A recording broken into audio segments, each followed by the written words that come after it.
అంబేద్కర్ కోనసీమ జిల్లా రాజోలు తాటిపాక డైలీ మార్కెట్లో వింత సంఘటన చోటు చేసుకుంది.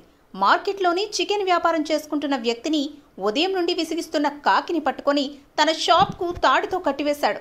ఈ విషయం తెలుసుకున్న మిగతా వందలాది కాకులు చికెన్ షాప్పై దండెత్తి షాపు చుట్టూ కాకి గోల చేస్తూ తమ తోటి కాకిని వదిలే వరకు కావు కావుమని అరుపులతో గోలగోల చేశాయి. ఈ గోలను భరించలేని మిగిలిన దుకాణదారులు కట్టేసిన కాకిని వదిలిపెట్టించారు. దీనిని చూసిన మార్కెట్కి వచ్చిన వినియోగదారులు కాకులకు ఉన్న ఐక్యత నేటి సమాజంలో మనుషుల్లో కొరవడిందని గుసగుసలాడుకుంటున్నారు. ఒక కాకి ఒక మాంసాహార దుకాణదారుని తీవ్ర ఇబ్బందులు పాలు చేస్తుంది. అది అంటే ఆ దుకాణంలో కూడా వెళ్ళిపోయి మాంసాహార వ్యర్థాలని అది ఎత్తుకెళ్ళిపోవడంతో వాళ్ళు ఈవేళ అది వాళ్ళ చేతికి చిక్కడంతో దాన్ని బంధించారండి.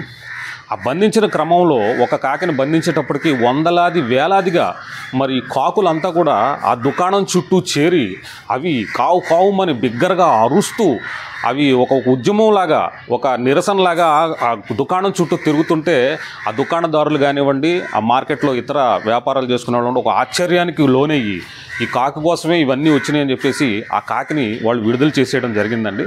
ఈ సందర్భంగా మనం కాకుల గురించి చెప్పుకోవాల్సి వస్తే అవి మంచి సంఘజీవులు, కలిసికట్టుగా అన్ని గుంపులుగా జీవిస్తూ ఉంటాయి. అదేవిధంగా మనుషులకి చాలా చేరువుగా నివసించేటువంటి గొప్ప జీవ వైవిధ్యం కలిగి ఉన్నటువంటి జీవులు కాకులు అని అనేక సందర్భాల్లో మనం చూస్తూ ఉంటాం. ఈ కరెంట్ పోల్స్ మీద కాకులు కరెంట్ షాక్ కొట్టి పడిపోయినప్పుడు మరి వందల కాకులు వచ్చి ఆ చనిపోయిన కాకికి మరి అవి సంతాపాన్ని తెలియజేసే విధంగా అవి ప్రవర్తిస్తాయి. అత్యంత అరుదైన జీవన విధానం కలిగినటువంటి పక్షులు ఈ కాకులుగా మనం చెప్పవచ్చు. కాబట్టి వీటి జీవన విధానం కూడా చాలా రహస్యంగా ఉంటుంది.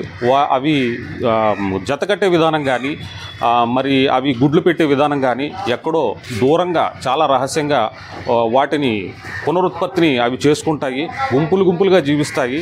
మన మనుషుల్లో లేనటువంటి జీవన విధానం అంటే మనుషులంతా చాలా అనేక విషయాల మీద విడిపోయి జీవిస్తారు. ఎవరైనా ఒక మనిషికి ఏదైనా ఇబ్బంది కలిగినా కానీ ఈ రోజుల్లో మనం పట్టించుకున్నటువంటి పరిస్థితి చూస్తాం.